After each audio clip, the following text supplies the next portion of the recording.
Bonsoir à toutes et à tous et ravi de vous retrouver comme tous les soirs sur Médien TV dans 60 minutes pour comprendre. Nous sommes en direct et nous sommes le lundi 28 mars. Pendant 60 minutes, vous le savez, nous essayons de décrypter pour vous ce qui fait l'actualité nationale et internationale. N'hésitez pas à réagir sur le sujet sur la page Facebook de Médien TV ou sur le compte Twitter de l'émission sur le hashtag 60MPC. Vos questions et vos réactions nous permettront, comme tous les soirs, d'alimenter notre discussion. Les invités qui ont accepté d'être avec moi ce soir sur le plateau, Hassan Al-Arafi, vous êtes professeur de finance, ex-magistrat à la Cour des comptes, merci d'avoir répondu à notre invitation. Faisal Faqihi, vous êtes journaliste à l'Économiste, et El Mehdi Fakir, économiste, consultant en stratégie et risk management. Merci messieurs d'être avec nous ce soir. Le verdict est tombé le 21 mars dernier comme un couperet. La Samir, seule raffinerie du royaume, est mise en liquidation judiciaire, affichant des dettes d'un montant astronomique de plus de 23 milliards de dirhams. Ce qui fut le fleuron industriel de Mohammediya n'a cessé de péricliter depuis sa privatisation en 1997. Une débâcle qui a fait couler beaucoup d'encre et qui pose une liste de questions aussi longue que celle des dettes du raffineur. Quelle responsabilité du principal actionnaire dans la gouvernance? Dans quelles conditions la privatisation a-t-elle été menée? Quel avenir pour le millier de salariés et les milliers d'emplois indirects que la Samir assure? Le scénario d'un éventuel repreneur est-il encore possible? Samir, chronique d'une mort annoncée, c'est le titre de l'émission de ce soir.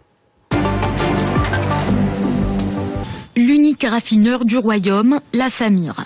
Aujourd'hui, elle dispose d'une capacité de raffinage de 150 000 barils par jour et d'une capacité de stockage de 2 millions de mètres cubes. La raffinerie a été créée en 1959 par l'État marocain et l'Office italien des hydrocarbures. Un an plus tard, et plus précisément le 25 juin 1960, Fdala sera rebaptisé Mohammediya par le souverain feu Mohammed V à l'occasion de la pose de la première pierre de la Samir. En 1973, la société devient entièrement étatique en rachetant les parts détenues par les Italiens. 4 ans plus tard, c'est la privatisation de la société et le transfert de 67,27% du capital au groupe Coral. L'année 1999 marque la fusion-absorption de la société chérifienne des pétroles par la Samir. Depuis le début des années 2000, plusieurs filiales ont vu le jour, notamment l'Académie africaine de l'énergie et la société de distribution de carburants et combustibles. Avant la suspension des activités de la Samir, les dettes de l'entreprise cotée à la bourse de Casablanca s'élevaient à 45 milliards de dirhams. Un chiffre annoncé par le chef du gouvernement dans une déclaration à la Chambre des représentants début février 2016. Selon Abdilah Ben Kiran, ces dettes sont dues aux douanes, aux FIS, aux banques et à d'autres établissements. L'unité de raffinage de Mohammediya est en arrêt de production depuis août 2015 en raison de grandes difficultés financières. Depuis cette date, le marché est approvisionné par les importations des principaux distributeurs d'hydrocarbures. Mais les employés de la Samir sont mécontents.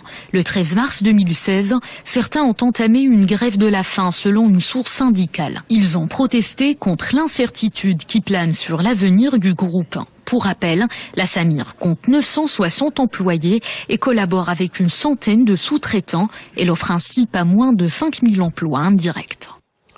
Comment en est-on arrivé là? C'est la question qu'il y a sur toutes les lèvres aujourd'hui par rapport à la Samir, le seul raffineur du royaume qui, à son apogée, avait 65% de part de marché. Et c'est vrai qu'on peut se demander aujourd'hui comment en est-on arrivé à la liquidation judiciaire. Alors justement, c'est ce qu'on va essayer de comprendre ce soir avec vous, messieurs, et notamment ce que va impliquer la liquidation judiciaire sur un plan purement juridique.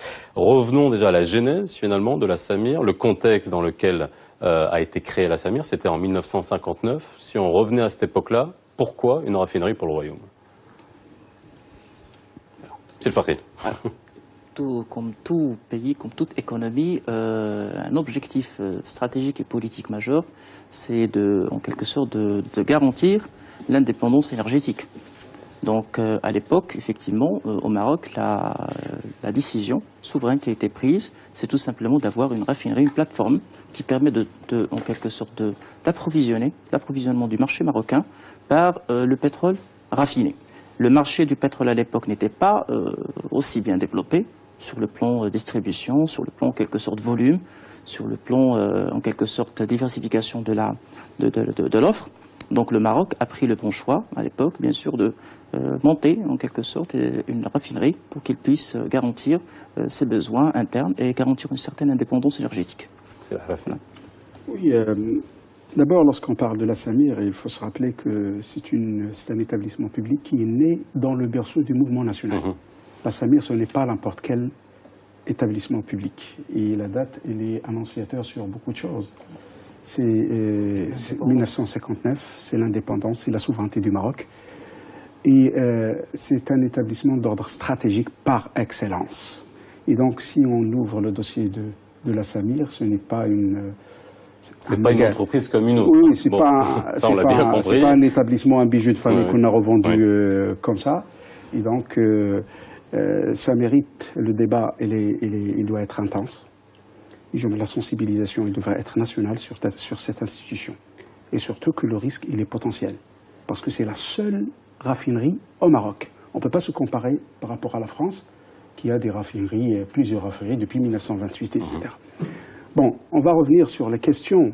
Est-ce que le Maroc, dans sa décision de privatisation de la Samir, c'était un choix juste? Alors justement, c'est ma prochaine question, parce que finalement, on ne va pas faire toute l'histoire jusqu'en 1997, et justement, date de la privatisation de la Samir. À l'époque, Moustapha Saïdi, qui est ministre de l'économie, des finances, d'économie, des finances et de la privatisation, à l'époque, est en charge du dossier, finalement. Quand en préparant cette émission, on revoit les articles de presse de l'époque et ceux qui ont suivi, on voit bien qu'à l'époque, déjà, beaucoup de débats étaient posés sur la manière avec laquelle la privatisation avait été menée. Faisal Fakhi. Mais je pense que je voudrais juste rebondir sur ce qui a été dit tout à l'heure sur la portée, on va dire, nationaliste d'un projet de raffinerie, parce qu'à l'époque aussi, il faut rappeler que c'était Abdrahim Bouhabid, le socialiste, qui avait signé, on va dire, avec les Italiens. C'était à l'époque, il était ministre de l'économie et des finances. Donc il y a aussi cette histoire d'indépendance. On a besoin d'un idéal qui soit matérialisé justement par certains projets porteurs d'une vision, d'une marocanité. Et surtout porteur d'indépendance. Voilà, bien évidemment, l'approvisionnement, sécuriser l'approvisionnement, ainsi de suite. Et donc, quand je disais que c'était une sorte de projet qui avait une symbolique très très forte. Aujourd'hui, bon, après la privatisation, en 97, il y a eu bien évidemment la phase de... on va dire, entre guillemets, l'injonction du Fonds monétaire international et des institutions financières internationales, notamment la Banque mondiale. On est pour une restructuration de l'économie marocaine. Donc il y a eu toute une libéralisation. C'est très important de contextualiser sur le plan historique et juridique, on va dire, la libéralisation, qui n'est pas seulement un acte économique pur et dur, enfin un acte politique pur et dur. Et donc il y a eu une loi sur la libéralisation. Et il y a eu un certain nombre d'établissements qui étaient, on va dire, qui ont été soldés. Il y a beaucoup de guillemets dans mon discours, mais parce que il y a beaucoup de choses à... Donc, elle a été vendue, la Samir, évidemment. À l'époque, ça a été ressenti comme une sorte c'est comme si on vendait un héritage familial. Donc, il y avait quelque part... j'allais dire un viol, on l'a ressenti quand même comme ça. Pour certains, ils l'ont ressenti comme ça, c'est qu'on abandonne une part de nous-mêmes. Et aujourd'hui même, lorsqu'on est en discussion avec certains acteurs, bon, comme le syndic, à titre d'exemple, lorsqu'il est parti à Mohammedia, juste après sa nomination le 21 mars, il raconte que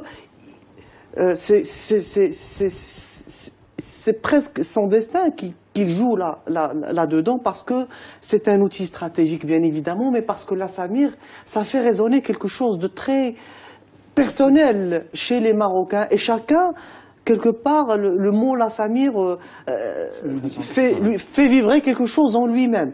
Et donc, il y a une mobilisation, justement, d'après ce qu'on a eu comme information, il y a une mobilisation pour sauver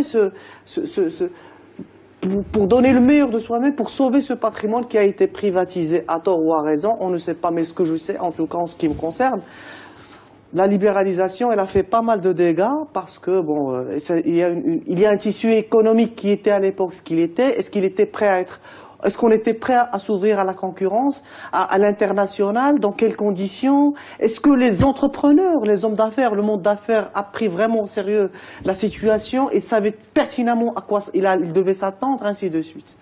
C'est le parfait. Alors, la privatisation de la SAMIR a eu lieu dans un contexte qui est très particulier. Nous nous rappelons très bien de cette période qui était très difficile pour l'économie nationale. Effectivement, il y avait des injonctions de la part des instances financières internationales, mais à l'époque, il y avait tout simplement une manière technique de voir la chose. Une raffinerie, ce n'est pas à un État de la soutenir indéfiniment. C'était complètement difficile, c'était intenable pour l'État marocain, à une époque où il y avait vraiment de graves difficultés. Vous vous rappelez très bien, il y avait de graves difficultés sur le plan financier. Donc l'État, en quelque sorte, a eu l'idée de tout simplement de la céder à un opérateur qui aurait, je parle toujours au conditionnel, qui aurait l'expertise technique et financière pour, en quelque sorte, piloter les projets d'extension et les projets d'avenir de cette plateforme. Il y avait à l'époque, effectivement, un cahier des charges qui a été établi pour garantir les intérêts de l'État marocain, de la nation marocaine, et tout simplement pour permettre à la SAMIR de survivre encore pendant des années et des années. Parce qu'à l'époque, vous vous rappelez très bien, l'État n'avait plus l'équilibre financier pour garantir l'équilibre financier des établissements publics et de certains secteurs qui étaient très stratégiques. Aujourd'hui, dans des secteurs, le secteur énergétique devient un secteur capital, stratégique, et les capitaux à investir devraient être des capitaux privés, mais c'est surtout un capital de know-how, de savoir-faire. Un État ne pourrait pas, à l'époque, comme aujourd'hui, garantir un savoir-faire. Il pourrait garantir des capitaux. Alors que le fait de la céder, ou l'idée de cession, était dans ce sens et dans cette perspective. C'est de disposer d'un partenariat stratégique avec un opérateur qui s'y connaît, qui aurait l'expertise technique pour pouvoir garantir la pérennité en quelque sorte, de l'activité de la plateforme. Si on pouvait, juste pour les gens qui nous regardent, c'est vrai qu'on a l'impression qu'au fur et à mesure qu'on va rentrer dans le dossier et expliquer pour essayer de comprendre à quoi on en est arrivé et ce qu'il va y avoir pour le futur, bien sûr, parce que c'est ça aussi la question qu'il y a sur toutes les lèvres. Aujourd'hui, la privatisation, à l'époque, d'une manière simplifiée, comment est-ce que vous pouvez nous la présenter? Surtout dans le contexte de l'époque, on a bien compris le contexte de l'époque, mais justement céder ce fleuron, qui est un fleuron industriel avec la symbolique qu'il portait, demandait énormément de doigté, de prévoyance et surtout d'anticipation quand même. De vigilance. Oui. Je pense que cette histoire que j'appelle moi la SAMIR Gate, oui. C'est la SAMIR Gate parce que... Bon, il n'y a pas eu d'écoute. Revenons à la privatisation. C'est vrai, on a décidé de vendre les bijoux de famille. Et on a mis toute une liste sous une loi d'habilitation, un chèque sur blanc par le Parlement. Ça, c'était le premier défaut. C'est que le processus de privatisation au Maroc a été fait sans aucun contrôle de la part du Parlement. C'était une loi d'habilitation, un chèque sur blanc qu'avait accordé le législatif au gouvernement pour qu'il puisse vendre les bijoux de famille. On a commencé à mettre une liste, chaque fois on essaie de la mettre à jour, etc. Moi la question, est-ce que vraiment la décision de privatiser la seule raffinerie au Maroc était une décision juste? Est-ce qu'on était intelligent dans notre choix? Je donne une assimilation à cet égard. Vous vous rappelez de l'histoire de Sabina en Belgique, où il a fait faillite. Monsieur Oualalou, c'était le même gouvernement de Youssouf II, il a dit on ne va pas se permettre de privatiser la rame alors qu'il était dans une situation déficitaire, parce que c'est stratégique. Moi, oui. Moi, je me demande, est-ce qu'il n'y a pas plus stratégique que le produit énergétique, que la raffinerie? On peut avoir plusieurs compagnies aériennes, mais on n'a qu'une seule raffinerie et on a décidé de la privatiser. Mon collègue avait cité une chose très importante. Revenons au cahier de charge, parce que cette histoire est vraiment... Juste pour que les gens comprennent qui nous regardent, le cahier de charge, il y a un cahier de charge technique. Oui. Déjà, il y a un cahier de charge technique pour que, lorsqu'on privatisait à l'époque, il y avait tout un échéancier, notamment fait par les instances européennes, sur l'évolution de la qualité du carburant, qui demandait des mises à niveau des infrastructures et qui demandait énormément d'argent. Ouais, le symbolisme dont la Samir est pourvue nous interpelle tous. À imputer la responsabilité à ceux qui sont vraiment responsables sur cette histoire. Et je pense qu'on devrait revenir au gouvernement de 2002, au gouvernement de Youssoui I et de Youssoui II, et le ministre de privatisation qui était le directeur général de la Samir. Et c'est lui qui a pris la décision. Enfin, c'est une décision tout de même d'un gouvernement. Oui, je sais, mais techniquement, le cahier de charge avec l'appel d'offres, et je pense, c'était un débat, je me souviens, c'était un débat controversé à l'époque. Il y a plusieurs, M. Abraham Safmassi, Allah Abraham Safmassi a fait beaucoup de déclarations et c'était un grand spécialiste de l'énergie. Il a fait des déclarations très controversées en contestant le processus de privatisation de la Samir. Bon, je ne vais pas rentrer dans les considérations macroéconomiques, macrofinancières, etc., pour éponger le déficit public en tablant sur les... Ça, c'est un autre débat. Oui. Ça, c'est un autre débat. Mais juste pour on va dire pour rester juste intellectuellement, dans cette histoire de libéralisation, on a eu par exemple le cas justement avec Oualalo, la fameuse image lorsqu'il prend le chèque de la vente de l'Office national des postes et télécommunications, qui est aujourd'hui Maroc Télécom. Qui aujourd'hui, Maroc Télécom, reste tout de même une entreprise qui a fait ses preuves, qui s'étend au niveau africain. Donc il y a des expériences qui ont plus ou moins réussi, d'autres qui l'ont moins. Et justement, pour revenir, parce qu'il y a un cahier de charge. Lorsqu'on vous vend, c'est quoi? On privatise, on a décidé de vendre un certain nombre de biens. Mais on va d'abord être très sélectif au niveau du choix de la personne qui va reprendre cette entreprise étatique. On va lui imposer un cahier de charge et après il faut faire le suivi. Est-ce que le suivi a été fait dans le cadre de la Samir, par exemple? On peut se poser beaucoup d'ailleurs se posent la question, comment se fait-il que du jour au lendemain, la douane fait un avis à tiers détenteur pour un ATD exactement chez les banques qui sur les comptes et saisit les comptes de la Samir pour 13 milliards de dirhams chez les banques. Vous voyez, et tout ça, ça nourrit, on va dire, un certain thriller politico-financier chez le citoyen qui se dit que bon, est-ce que c'est un dossier, est-ce qu'on veut mettre la main d'une manière indirecte sur la Samir, est-ce qu'il n'y a pas des ramifications jusqu'à Riyad, est-ce que alors que lorsqu'on lit, moi j'ai lu le jugement, il met noir sur blanc qu'il y a eu une mauvaise gestion. Alors, on va y arriver, avant qu'on arrive justement à ce jugement de liquidation judiciaire, et notamment sur les dettes, hein, parce que Faisal Fakhri, vous êtes d'ailleurs l'auteur d'un article dans l'Économiste la semaine dernière, vous êtes allé justement, vous avez mis la main sur le jugement, et on a la liste exacte des dettes, en tout cas. Des créanciers qui se sont déclarés, mais il y en a d'autres, hein, il y en a d'autres, bien sûr. C'est pour ça que j'ai donné ce chiffre de 23 milliards, mais il y en a d'autres, parce qu'on estime à près de 40 milliards les dettes, qui est quand même assez énorme. Si Fakhri, vous vouliez dire quelque chose? Alors, il faut faire la distinction entre le choix de la privatisation et le choix en quelque sorte de l'adjudicataire de cette privatisation. C'est deux choses qui sont complètement différentes. Comme l'a cité bien Fakhri, effectivement, il y a des expériences qui ont réussi. Aujourd'hui, on revient à un mode de libéralisation qui est le partenariat public-privé.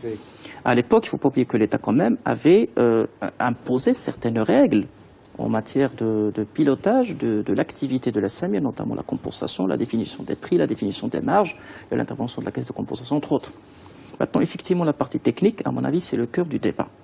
Comment, c'est-à-dire, comment a-t-on défini en quelque sorte les critères d'ordre technique, et effectivement, il y a les mécanismes de suivi.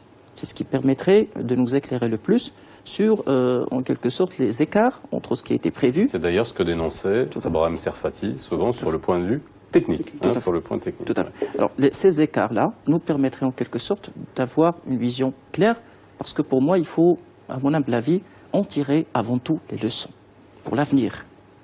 Et puis, aujourd'hui, on se pose toujours une question, que je suppose qu'on allait en parler à la fin de cette émission. A-t-on vraiment besoin d'une raffinerie ou pas? Ça, c'est une autre Voilà. question. On va Alors, pour qu'on puisse y répondre, il faut qu'on soit très, très fort au niveau de l'évaluation de la situation actuelle. Deux choses. Je pense que dans ce dossier-là, Samir, peut-être que l'incendie de 2002, il aurait pu mettre la puce à l'oreille à beaucoup de monde. Enfin, quand je dis monde, au gouvernement de l'époque, premièrement. Deuxième chose, aujourd'hui... J'ai contacté des experts à ce niveau-là qui me disent que finalement les installations n'avaient pas pâti tant que ça de l'incendie. Hein. C'est pas... non mais bon, voilà, c'est important. Bon, deuxième chose, c'est aujourd'hui, il y a des termes qui sont très à la mode. Vous savez, le discours politique, il est ce qu'il est. On parle de mix énergétique, d'énergie renouvelable, ainsi de suite. L'opportunité de garder une unité de production, une raffinerie. Est-ce que c'est un choix qui aujourd'hui est un choix judicieux? Notre éditorialiste, Madame Nadia Salah, a dit que considère à son humble avis que aujourd'hui on a besoin de stocker, et notamment parce qu'on est dans une voie maritime et parce que nous avons une vision stratégique sur l'Afrique, et il serait bien que nos clients aient un site de stockage et d'approvisionnement en matière énergétique. Parallèlement, nous avons la station Nour qui est en train d'énergie renouvelable, qui est à Ouarzazate. C'est une sorte de la Samir New Age, on va dire. Est-ce que...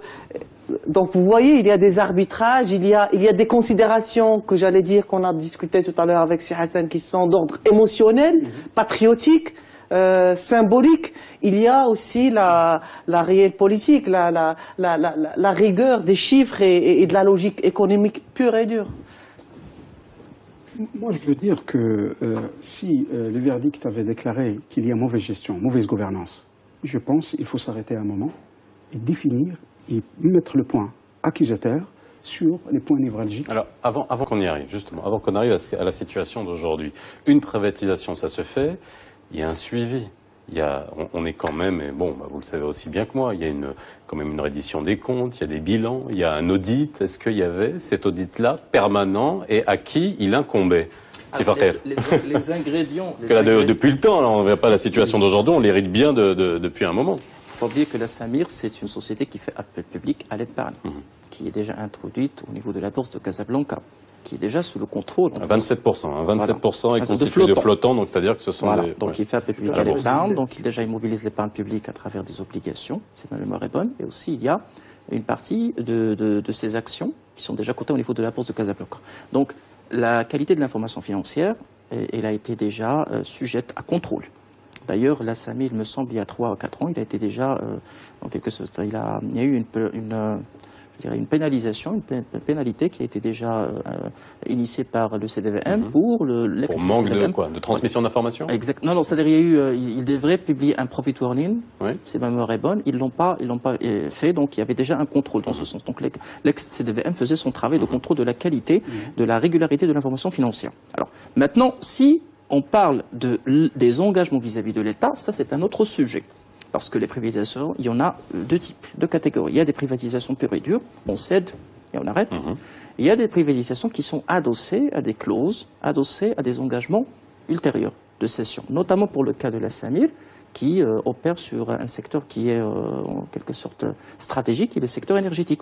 Donc le fait de se conformer à une certaine réglementation en matière de définition des prix et qui, à l'intervention de la caisse de compensation, obligeait la Samir à communiquer des informations, à communiquer des données à des instances, soit au niveau de l'appareil exécutif, soit des instances de contrôle, ne serait-ce que de façon indirecte. Je pense que c'est une société anonyme, donc elle est soumise à une reddition de comptes qui est bien réglementée par la législation, donc il est coté en bourse, donc il y a les modalités de reddition de comptes, c'est pas ça ce qui manquait. Mais je pense qu'il faut secouer le cocotier pour définir quels sont les symptômes pathologiques, les causes causantes de ce problème. Alors justement, est-ce qu'il y avait des signes annonciateurs? Je veux dire, la presse en est fait écho régulièrement. Est-ce que d'un point de vue littéral, encore une fois, je pose une question peut-être encore une fois naïve, étant une société anonyme, même si c'était une entreprise stratégique, la Cour des comptes n'avait rien à voir là-dedans? Ne pouvait pas fouiner? Indirectement, oui. parce que la caisse de compensation fait l'objet d'un audit. Oui, bon. Indirectement, on aurait certainement dû revoir. Lorsqu'on privatise, on se désengage. L'État se désengage, sauf s'il y a une clause. Même dans un secteur stratégique. Même dans un secteur, sauf s'il y a une clause dans le cahier de charges. Pour la partie définition des prix, il me semble que l'État était là. Donc l'État suit. Voilà. Sur les côtés gestion interne, le directoire, etc., ça c'est une affaire interne à l'acquéreur. C'est lui qui gère les choses comme... La grande question que je me pose d'une manière, et que vous me permettez la naïveté de ma question. Oui, allez-y. Je ne pense pas comment une société... On est tous très naïfs ici. Oui, c'est notre force. Allez-y. Il y a quelqu'un qui a dit qu'il n'y a pas plus important que de poser des questions simples. Oui. Seulement, il ne faut pas être simpliste. Il faut être simple et non simpliste. Je veux dire, je me suis demandé comment une société pareille, et d'après les spécialistes, arrive à dégager des déficits importants d'une manière brusque. Alors que, d'après les spécialistes, moi je fais une petite recherche, les spécialistes dans le domaine énergétique, ils disent que le raffinage, c'est un petit grain de sable dans tout le processus de production et de distribution. Il y a la marge de raffinage, et puis il y a toute la marge qui peut être faite sur l'achat aussi d'hydrocarbures, parce qu'on passe par des grands courtiers en hydrocarbures. Là, il y a tout un montage financier qui se fait à ce niveau-là. Et l'acquéreur, le premier responsable de Saint-Édouard, qui est le Coral Petroleum Holding, qui est suédo-saoudien, et donc il favorise la production saoudienne de pétrole. Donc, il est très favori à dégager une bonne marge. Moi, je me demande d'où vient le déficit. Alors qu'il a adossé une ardoise importante de 43 milliards, dont la douane 13 milliards, les fournisseurs 11 milliards, et le reste, il est dispatché entre les banques PNB Paribas, etc. Alors ça, c'est une question à laquelle il faut être clair, il faut être transparent, parce que quand même, comme j'ai dit, le symbolisme de la Samir nous interpelle tous à définir les responsabilités d'une manière juste. Ça, alors, il y a l'autre question qu'il faut se poser, c'est la mollesse de l'État. Où est l'État depuis la privatisation? Pourquoi la douane a pu se permettre, avec tous les contrôles fiscaux, avec toute la pesanteur de l'administration fiscale, que ce soit au niveau des impôts directs ou des impôts indirects, pour que puisse avoir un arriéré fiscal de plusieurs milliards où est l'État? Où est l'administration fiscale? Pour qu'il puisse laisser les choses... Et ça, ce que Rosanvallon avait appelé l'État mou. Nous sommes devant un État mou. Alors, je pose une question, juste d'un point de vue financier, pour revenir aux dettes de l'État. Est-ce que, finalement, l'État préfère essayer de temporiser pour essayer de récupérer, finalement? Est-ce qu'on était dans un échelonnement de dette, ou alors on arrive finalement avec un contrôle qui arrive à la fin, que ce soit la douane ou que ce soit les impôts, on se rend compte que c'est quand même assez énorme. Est-ce que, il y a des arrangements qu'on fait au cours des années quand on est dans des montants aussi faramineux? Non, le recouvrement des créances publiques obéit à une batterie de textes, à un référentiel qui est très clair. Maintenant, le comportement des appareils exécutifs et des appareils administratifs en charge de l'exécution des lois, ça c'est une autre histoire. Mais maintenant, il est clair au niveau des textes quand est-ce qu'il y a naissance d'une créance publique et quand est-ce qu'il y a une naissance d'un passif éventuel vis-à-vis du public. Maintenant, si vous me parlez par exemple de réclamation fiscale, il y a toujours des voies de recours. ATD, c'est un ordre de recette. Donc c'est finalement un impôt dû. Donc maintenant, il faut tout simplement examiner ce processus pour avoir des éléments de réponse. Maintenant, pour revenir sur la question sur le déficit, il est clair, de par les déclarations, de par le rapport d'expertise, de par le jugement, de par même les déclarations et les profit warnings qui sont émis par la société en question, que la cause principale des difficultés actuelles de la Samir, c'est un problème de gestion financière. C'est-à-dire que tout d'abord, il y a tout... C'est clair, il y a un problème au niveau de la gestion des stocks, de l'approvisionnement, parce qu'il y a des fluctuations au niveau du marché international. Et il y a un problème d'endettement. Exactement. Et effectivement. Alors, vous allez nous expliquer comment ça fonctionne pour qu'on comprenne bien. On fait une petite pause, on revient juste après.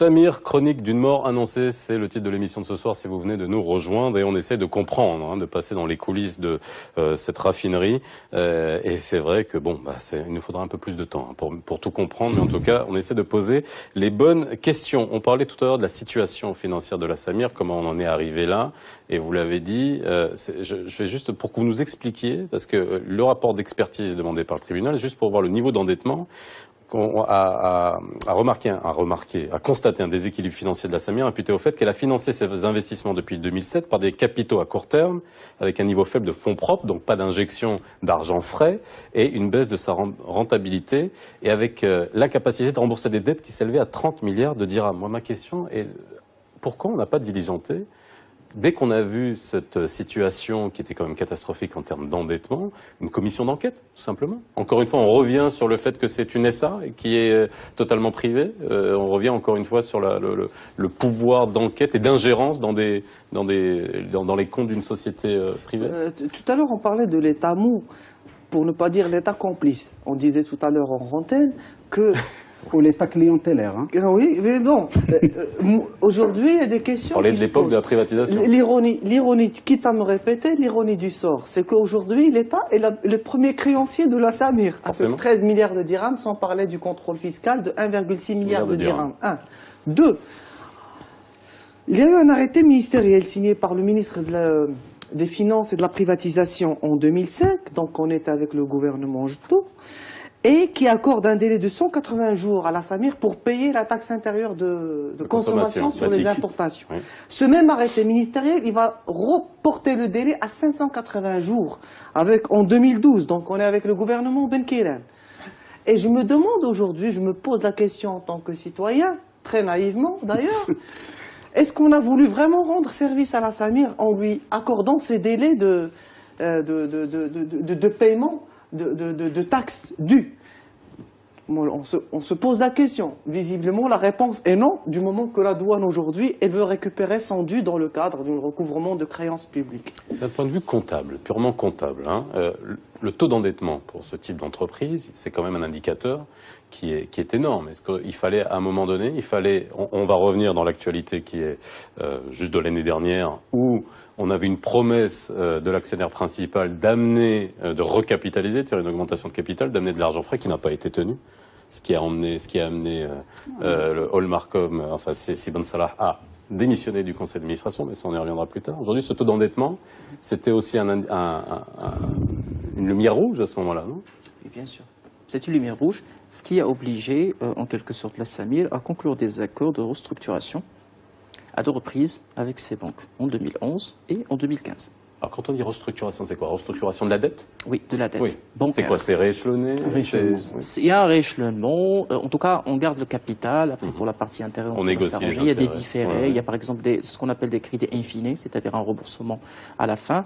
Et généralement, ce type de restructuration intervient lorsqu'on constate que les hypothèses, en quelque sorte de base, pour l'octroi d'un crédit n'ont pas été respectées, pour une raison comme pour une autre. Maintenant, pour les décisions qui ont été prises par le gouvernement, la loi, il est claire. Chaque décision devrait être motivée. C'est certes un arrêté ou quoi que ce soit, certes le ministre en question, il a des pouvoirs, il a une marge de manœuvre, mais certainement il y aurait une doléance justifiée, argumentée pour qu'on puisse aller dans ce sens-là. N'oublions pas que la période entre 2007 à 2012-2013, c'était une période qui était difficile pour le marché international. Les prix de pétrole, ils ont grimpé à des niveaux qui étaient historiques. Et effectivement, il y avait des problématiques d'approvisionnement qui ont été reflétées en 2014. Un profit warning a été émis et un déficit record a été enregistré qui a été expliqué à l'époque par la société, par la fluctuation du marché international et des difficultés en quelque sorte à maintenir un stock dans des conditions d'approvisionnement qui étaient difficiles. Aujourd'hui, si on parle d'un point de vue comptable, ça c'est un indicateur qui n'entre pas dans la nomenclature comptable, c'est un indicateur de gestion qui a été suivi par le marché, il faut le dire, qui a été suivi par les banques, qui ont prêté à la Samir, qui a obligé à effectuer effectivement des restructurations. Mais la question aujourd'hui, c'est que en termes de gestion financière, l'examen de la situation financière de la Samir amènerait à conclure. Je dis amènerait parce qu'il y a déjà un rapport de la part d'experts qui ont été nommés par le tribunal, à conclure sur le fait que la Samir n'était pas capable de rentabiliser ses investissements. Donc ici, on pose la question, est-ce qu'il y avait un problème de pilotage de ces investissements? Et des investissements qui étaient financés par la dette. Oui. La dette, effectivement. Par des emprunts. Tout à fait. Donc aujourd'hui, pour les rentabiliser, voilà, lorsqu'on prête, on pose la question, vous allez avoir combien comme cash flow au futur pour que vous puissiez rembourser la dette. Et c'est lorsqu'on est défaillant, et lorsque les hypothèses pour qu'on puisse récupérer ce cash flow net ne sont pas respectées, là, c'est le début de la défaillance. C'est là où on n'arrive pas à honorer ses engagements. Donc il y avait la question, sur le plan technique, c'est simple, on s'est engagé sur un échéancier que nous n'avons pas pu respecter. Voilà. Donc le pilotage de l'investissement est derrière le pilotage de la dette de la trésorerie. C'est le vrai problème de la SAMIR aujourd'hui. Je pense, comme dans le jargon comptable, il a mal maîtrisé son effet de levier. Il a mal maîtrisé, c'est les premières leçons qu'on enseigne à des PME. Alors justement, quand vous me dites ça, j'ai l'impression que vous êtes en train de parler d'une entreprise, d'une petite PMI, une petite PME. Quand vous me dites il a mal maîtrisé, c'est quand même une entreprise qui a besoin d'un management qui est étoffé, avec structuré, avec une gestion financière qui est quand même avec une vraie anticipation. Surtout pour aller convaincre les banques, il faut avoir la capacité. Voilà. Non mais on est bien d'accord. Mais franchement, vous avez dit le mot-clé anticipation parce que justement, le tribunal de commerce de Casablanca, dans ses attendus, il a bien souligné, il a écarté d'un coup de main l'argument selon lequel le marché mondial du pétrole, il y avait des fluctuations, il y avait du yo-yo, et du fait que les prix ont eu un impact négatif sur le chiffre d'affaires de la SAMIR. Les juges, ils étaient clairs et nets. Ils ont dit, mais excusez-nous, messieurs. J'ai ressorti les prix du pétrole depuis 97, date de la privatisation. Ouais. Mais c'est vrai que c'est intéressant de voir ces prix-là, parce qu'à la date de la privatisation, le prix du baril était de 23 $. Après, en 99, 11 $. Janvier 2000, 25 $. 2003, 31, on était toujours autour de ça. Arrive 2012, 2013. Ça monte au-dessus des 100 $. Et là, on est aujourd'hui à 33 $ et l'année dernière à 30 $. Mais juste pour terminer, c'est que les attendus du jugement, ils disent que pour une société pareille qui travaille qui s'active dans un secteur comme le raffinage, en principe, on doit anticiper ce genre sur la conjoncture économique, ainsi de suite. Et donc là, c'est carrément, on est toujours dans le cadre des leçons qu'on donne à des PME. Donc il fallait anticiper justement, d'autant plus que les gens qui se posent la question pourquoi on en est arrivé là, parce qu'il y avait aussi parallèlement le champ de la libéralisation de l'activité pétrolière, c'est-à-dire qu'on allait ouvrir les vannes, entre guillemets, de la distribution, ce qui fait que les opérateurs locaux n'étaient plus, on va dire, contraints de s'approvisionner chez l'opérateur qui avait un monopole de droit et qui, à un certain moment, il avait un monopole de fait, mais bon, il était très court vu les problèmes que la SAMIR a aujourd'hui. Et tout ça a fait que la situation s'est petit à petit aggravée. C'est les conséquences de l'éducation d'un enfant gâté du monopole? Non, c'est ça. Je vous pose la question, c'est ce que vous êtes en train de dire. Il y a un peu de ça, il faut le dire. Alors, il faut dire, moi, si vous lisez les notes d'information qui ont été émises par la société dans le cadre des opérations d'appel public à l'épargne ou de rachat d'actions, il est clair que la société est très bien accompagnée quand même. C'est des cabinets de renommée. Oui, c'est des cabinets de renommée internationale qui ont édicté ou qui ont fait des propositions quand même qui devraient être à un certain niveau de pertinence. Mais c'est encore plus grave ce que vous me dites. Voilà, voilà, je vais y arriver. Alors, maintenant, le marché du pétrole, c'est le marché imprévisible par excellence. Personne, aujourd'hui, ne serait en mesure, même des États se trompent dans leurs calculs. Regardez ce qui se passe actuellement pour nos voisins en Algérie. Même des États pourraient se tromper au niveau de la prévision des niveaux de prix du pétrole.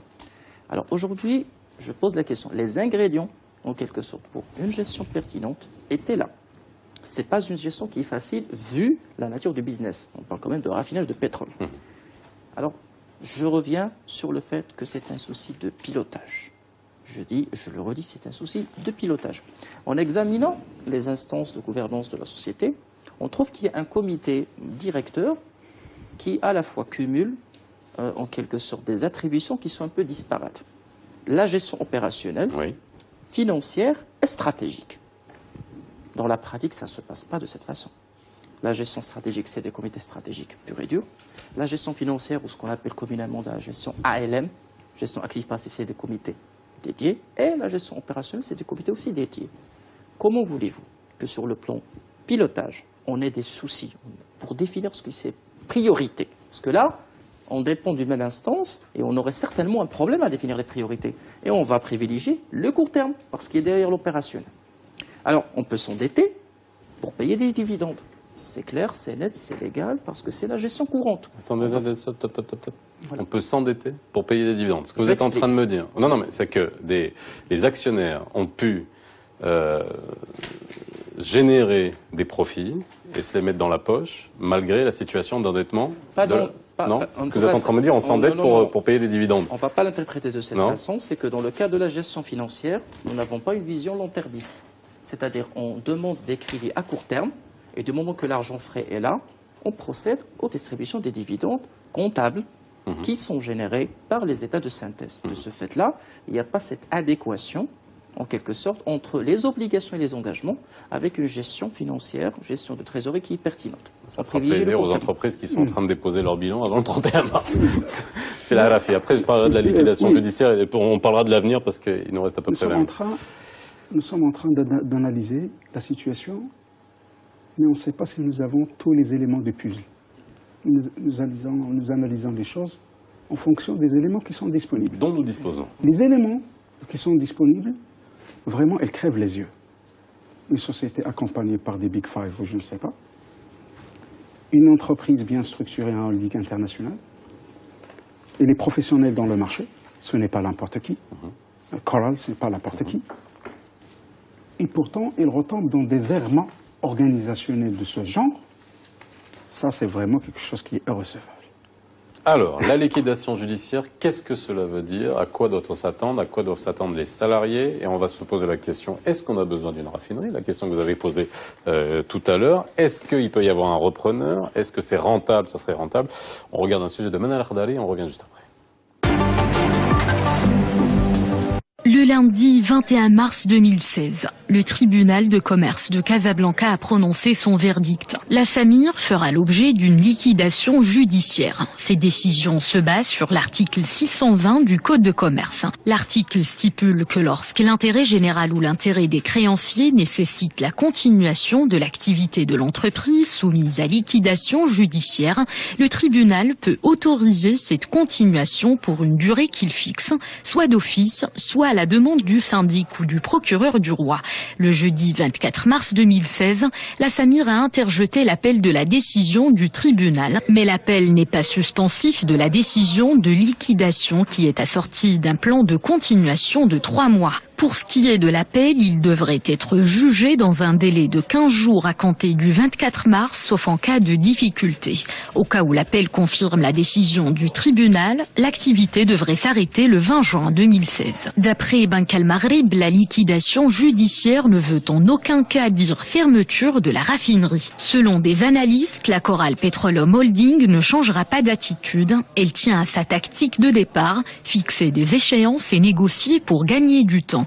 En 2015, le PDG de la raffinerie n'a pas honoré son engagement pris devant le conseil de l'administration, l'engagement de renflouer la Samir à hauteur de 6 milliards de dirhams. Alors, que va-t-il se passer maintenant? C'est la question qu'on peut se poser. Et justement, Abdeltef Jouhari, Walid de Banque Al Maghrib, a affirmé que la liquidation judiciaire de la Samir, je cite, ne veut en aucun cas dire fermeture de la raffinerie. Après la liquidation judiciaire de la Samir, il y aurait peut-être un autre preneur, État, entreprise. Alors, liquidation judiciaire, concrètement, ça veut dire quoi aujourd'hui pour la Samir? C'est Alors, la liquidation judiciaire, c'est tout simplement une cession des actifs et des passifs d'une personne morale de droit commun. C'est une pure cession. C'est pour faire la nuance par rapport à ce qu'a expliqué ici Jouhari, c'est que tout simplement, on peut tout céder, partiellement ou totalement, et qui pourrait toujours continuer à fonctionner. Donc, lorsqu'on parle de la reprise de l'activité, de la non-fermeture de la raffinerie, c'est possible, techniquement. Juridiquement, on va faire que céder cet ensemble. Techniquement, c'est une autre histoire. Beaucoup d'experts disent que techniquement, ça va être très dur de reprendre l'activité après l'arrêt de l'activité depuis août 2015. Alors, c'est un sujet juridique qui va tout simplement changer de main. pour qu'on puisse, d'un certain niveau, honorer des dettes, honorer des engagements qui n'ont pas été honorés par une personne morale. Donc c'est aujourd'hui la personne juridique ou la société qui est la Samir et devant ses et existera toujours. Existera, voilà. Maintenant, en tant que tel, après la liquidation, cet ensemble pourrait changer de main, en toute, c'est-à-dire dans les règles de droit. Je crois que c'est l'arrivée qui va nous éclairer plus par rapport à ce sujet bien précis.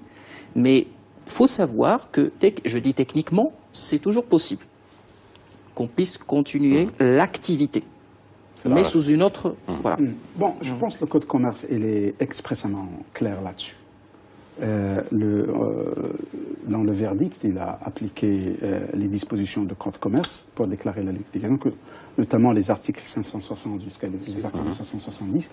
Et bien sûr, la liquidation a été déclarée en fonction de l'article 619 d'abord. 619, 620. 619 qui dit que la société est dans une situation de cessation de paiement et elle est incapable d'honorer ses engagements vis-à-vis de ses créanciers.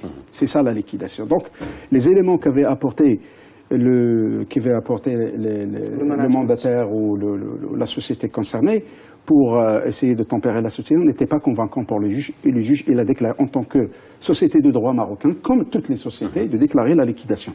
Seulement, le juge, en considération, parce qu'il y a une ouverture à travers l'article 620 du Code de commerce, qui prévoit lorsqu'il y a l'intérêt général, il peut proroger le délai, proroger le délai, c'est-à-dire il n'est exécutoire qu'après un certain délai. Donc c'est jusqu'à juin 2016. Mais après, c'est finito. Donc, le délai, il est renouvelable. Hein. Il peut être renouvelable. Le problème aujourd'hui... Quand vous dites finito, excusez-moi, vous dites finito à juin 2016. Voilà. S'il n'y a aucun repreneur qui se présente, qu'est-ce qui se passe? Alors maintenant, la grande question, parce qu'on était positif, hein, comme Auguste Quintet, positiviste. Maintenant, on devrait être normatif. C'est-à-dire comment s'en sortir parce que la situation, elle est grave, la seule raffinerie, 5000 familles, 900 ouvriers directs, etc. etc. Donc, l'enjeu, il est trop lourd. Maintenant, nous sommes devant deux scénarios, il n'y en a pas de troisième. Soit que l'État, il devrait reprendre, et dans ce cas-là, il y aura tout un débat qu'il faut ouvrir, parce que les choses ne sont pas tout à fait claires et ne sont pas tout à fait favorables du côté Maroc, vis-à-vis de son image à l'échelon international. On peut y revenir. En année législative, voilà. Allez vous poser la question d'un point de vue politique. Voilà. Et la deuxième question, qu'il faut chercher intelligemment un acquéreur. Ça veut dire quoi, chercher intelligemement un acquéreur? Chercher un acquéreur Mais intelligent ou chercher intelligemment un acquéreur? Le bijou de famille. Voilà, ce qui était le bijou de famille. Il y a juste une précision de taille. N'oublions pas que la société a fait appel le 24 mars, c'est-à-dire même il a fait appel. Voilà, cette décision n'est pas encore définitive. Donc d'ici 10 jours, 15 jours, donc on devrait avoir vraiment la décision définitive de la justice. C'est une prononciation définitive du verdict de liquidation. Alors maintenant, effectivement, comme l'a si bien expliqué Seharif, il y a un sujet en matière d'intervention de l'État. Le mécanisme d'intervention de l'État existe parce qu'il pourrait très très bien racheter la Samir ou être un acquéreur empreneur à travers un établissement de droit public, de droit privé, doté de l'autonomie financière. Maintenant, une renationalisation de la Samir, alors c'est là où vraiment, même le mécanisme, je dirais, ça va être un mécanisme exceptionnel sur le plan légal et juridique, et législatif, pour qu'on puisse Retour vers le passé. Voilà, donc ça pourrait pas être aussi facile à entreprendre. Alors, intelligemment, je suis entièrement d'accord, dans le sens où il faut apprendre des leçons du passé. C'est aussi simple. Donc, on va tout simplement reprendre cette ancienne copie et se baser sur, pour bâtir un cahier de charge en bonne et due forme, avec, en quelque sorte, les corrections nécessaires, ça s'imposerait, et puis avec un acquéreur qui va apporter les garanties nécessaires pour le pays et pour sa sécurité énergétique. Faisal Farhi, les rumeurs. Je vous connais, vous êtes dans les coulisses, dans les prétoires, vous entendez des choses, et c'est vrai que les rumeurs des repreneurs ont pris bon train, bien évidemment, mais la question est de savoir, est-ce que ça va être rentable? Vous parlez de trouver intelligemment un acquéreur. Moi, je vous ai demandé, est-ce qu'il faut trouver un acquéreur intelligent? C'est-à-dire, voir de quelle manière ça va être repris? D'abord, sur le terme rumeur, moi, je suis très allergique à ce terme tant que journaliste. Mais la nature a horreur du vide. Oui. Donc, mais ce que j'essaie primo, c'est que le syndic, il a l'air très très confiant, très optimiste. Deux, il y a comme je l'ai dit tout à l'heure, il y a une mobilisation. Les gens veulent y croire, veulent qu'on pourrait sauver le soldat, la Samir. Trois, aujourd'hui, il y a un plan de continuation de 3 mois. C'est là où le syndic il va faire son inventaire. Il va continuer, bien évidemment, a priori, à respecter les contrats qui ont été conclus avec les fournisseurs, à faire des commandes de fuel brut pour relancer la machine. Et déjà, on a annoncé d'ailleurs... Mais ça se paye cash, ça, hein? Non, ça se paye cash? Non? Cash, oui, in fine, c'est du cash, mais c'est à travers des instruments internationaux, c'est des crédits documentaires. Mais est-ce que la confiance, justement, ne baisse pas? Je pose la question. Hein. Oui. Encore une fois, très naïve par rapport à des fournisseurs comme ça qui vont arracher. Mais il doit continuer aussi à réceptionner les déclarations des créanciers, parce qu'il y en a d'autres qui vont se déclarer. Bon, il y a d'un côté, et même le dernier communiqué des syndicats, il dit que nous sommes prêts à faire tous nos efforts, ainsi de suite, bon, pour que ça marche. Donc, il y a sur le plan, on va dire, psychologique, on a le moral, on veut y croire.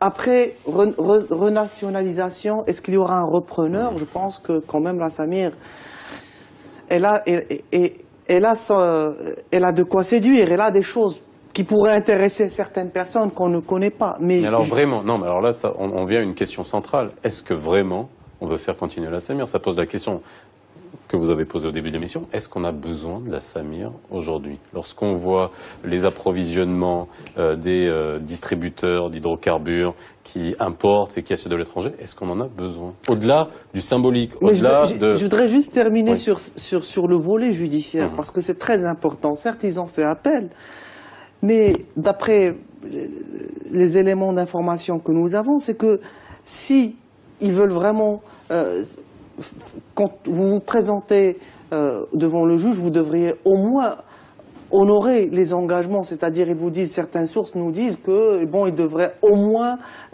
injecter plus que 4 milliards de dirhams qui a été jugé insuffisant par la douane et par les autres créanciers, notamment les banques, et qu'ils présentent un plan de...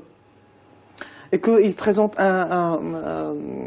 comment dirais-je, un plan de restructuration sérieux, parce que, bon, lorsqu'on lit le jugement, là aussi, on découvre que leur plan de continuation a été jugé toujours selon la Cour comme étant basé sur des hypothèses non sérieuses et basé sur des données non sérieuses, ce qui est quand même grave dans une situation, pour une entreprise comme la Samir.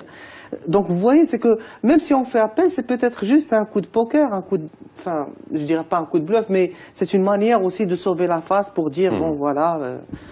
Alors aujourd'hui, il faut se poser la question, c'est-à-dire si le Maroc a besoin d'une raffinerie, pour deux raisons principales. Celle-là ou une autre? Je vais répondre à la première, je vais répondre à la deuxième. Alors pour la première, je dirais que le Maroc en a besoin parce que même la stratégie énergétique de l'État, avec les énergies renouvelables, il tape sur une évolution de la demande entre 2012 et 2020 de l'ordre de 2% par an, qui va grimper à 3,6% par an entre 2020 et 2030. Donc il y a un marché. Il y a un marché. En plus, si vous me parlez de... Aujourd'hui, on parle bien sûr d'un secteur de distribution qui marche très bien parce que les prix du pétrole permettraient bien sûr vraiment une telle embellie, en quelque sorte une telle évolution positive du marché. Mais quid d'un marché avec des prix de pétrole qui sont non soutenables, intenables. C'est-à-dire si le pétrole grimpe à 140 ou 150 $, ça va être catastrophique. Primo. Alors, si vous me parlez en quelque sorte de la Samir en tant qu'auteur, je vais vous dire que tout dépendrait du repreneur ou de l'investisseur qui va investir sur le marché du raffinage au Maroc. Parce que la maturité d'un projet d'investissement en matière de raffinage, il s'étale sur une dizaine d'années minimum quand même. Il va prendre du temps pour faire mûrir un projet, pour qu'il soit 100% rentable. Il faut vraiment qu'il ait vraiment la patience et le long souffle. Alors que la Samir est là. D'où la question majeure, est-ce que la Samir techniquement pourrait faire l'affaire? Et c'est ici... Là, la question centrale est là. Voilà, donc là, c'est une question qui est purement technique.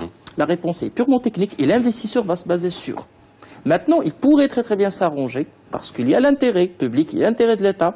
Est-ce que l'État irait jusqu'à faire des concessions? Est-ce que les banquiers pourrait imaginer des concessions pour redémarrer, en quelque sorte, On l'a fait pour Maghreb Steel. Je voudrais juste, excusez-moi, on l'a fait pour Maghreb Steel. Maghreb Steel, qui est tout de même, qui n'a jamais été une entreprise étatique, mais on l'a fait parce qu'il y avait des banques derrière et on a voulu la sauver coûte que coûte. On a instauré des mesures anti-dumping. On a fait, ce que j'essaie de dire par là, c'est que lorsque nous sommes dans une situation critique, donc pour une société donnée, on arrive à trouver les moyens et à trouver des bailleurs de fonds et à faire des consortiums pour sauver ce qu'on peut sauver.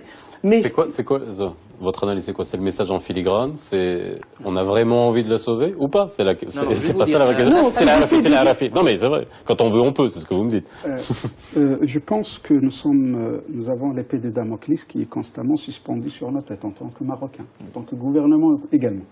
Parce que le choix n'est pas facile. Trouver un acquéreur potentiel qui pourrait sauver l'affaire et en même temps penser à ce que la solution la plus simple que revendiquent les syndicats, etc., c'est que renationaliser, il faut que l'État reprenne.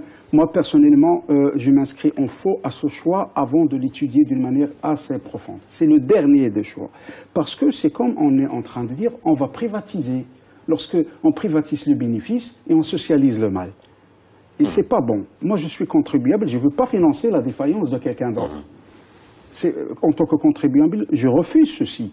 Alors, aujourd'hui, je pense que, moi, je considère, même avec cette fatalité, l'expérience, elle est toujours merveilleuse. Au moins, chaque fois qu'il nous permet de reconnaître nos fautes, chaque fois qu'on y retombe. Et je souscris entièrement à l'idée de mon collègue lorsqu'il a dit qu'aujourd'hui, il faut tirer des leçons du passé, bien sûr, sous réserve d'imputer la responsabilité à ceux qui sont responsables depuis le processus de privatisation jusqu'à l'heure actuelle. Ça, c'est une question. Il nous reste deux questions à vous poser. La première qui est importante, s'il vous plaît, parce qu'il nous reste vraiment quelques minutes. Aujourd'hui, il y a quand même, ça risque de laisser 960 salariés sur le carreau et une armée, tout un écosystème quand on parle de sous-traitants et toutes les familles que ça fait vivre. Aujourd'hui, qu'est-ce qui va devenir d'eux? Quels sont les scénarios finalement? Parce qu'on sait que les plans sociaux n'existent pas, chez nous ça n'existe pas. Qu'est-ce qui peut arriver à toutes ces familles? C'est une question à laquelle les éléments de réponse sont chez le syndic. S'il n'y aurait pas de redémarrage de l'activité, il y aura toujours un problème d'ordre social. Effectivement, parce que c'est au syndic de payer les arriérés de salaire, s'il y aurait arriérés, c'est à eux de payer un petit peu les charges d'ordre social. Donc toute la partie sociale serait entre les mains du syndic, mais jusqu'à quand? C'est-à-dire 2, 3, peut-être 4, 5 mois, mais après il y aurait vraiment un sujet. D'où l'intérêt de réfléchir sur la moyen, dans un premier temps, de maintenir la Samir, ne serait-ce que pour Al-Mohammedia en tant que ville.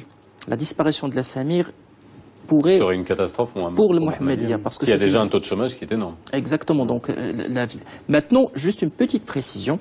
Aujourd'hui, je dis, et je le redis personnellement, le souci, c'est un souci de pilotage de cette crise. La Samir a commis l'erreur d'arrêter le raffinage. Unilatéralement, c'est ce qui a poussé et engendré, contrairement au cas de Maghreb Steel, qui s'est présenté avec les problématiques, qui a demandé à ce qu'on règle ces problèmes. Mais la Samir, il a utilisé quand même une stratégie qui n'était pas du tout admissible. C'est de forcer la main quand même au pouvoir public. Et les pouvoirs publics ont réagi quand même. Et il y avait même dans les réunions des ministres de souveraineté qui ont dit attention, pas avec cette logique. Également, quand je dis qu'il faut chercher intelligemment un acquéreur, qu'est-ce que je voulais dire? Parce que le fait de vendre quelque chose, ça c'est un épicier qui le dit. Vendre quelque chose qui est fermé vaut moins que quelque chose qui est ouvert, qui fonctionne. Et donc, la première des choses, si le syndic il veut tabler sur les actifs immobilisés, etc., ils ne vont pas couvrir le passif. Et donc, il y a le fonds de commerce qui est important et qu'il faut tabler là-dessus. Et pour que le fonds de commerce ait une valeur importante, pour rééquilibrer la situation, il faut faire fonctionner ça, mais il ne faut pas qu'il s'arrête. Il faut la redémarrer. Ça sera le message, c'est fait, vraiment dernier mot. Un dernier mot, juste dire une chose, d'après les procès-verbaux des débats, on va dire, au sein de la Chambre du Conseil au tribunal, c'est que la douane et les créanciers, ils ont tout fait, ils ont vraiment tout fait, ils ont montré une très bonne volonté pour arriver à une situation. C'est pour ça que j'ai dit tout à l'heure que lorsqu'on veut sauver, on peut sauver, mais pas à n'importe quel prix. Merci à vous d'avoir été avec nous ce soir pour comprendre ce dossier complexe. Excellente soirée sur Média TV. La rediffusion à 22h40 si vous nous avez pris en route comme tous les soirs et on se retrouve demain.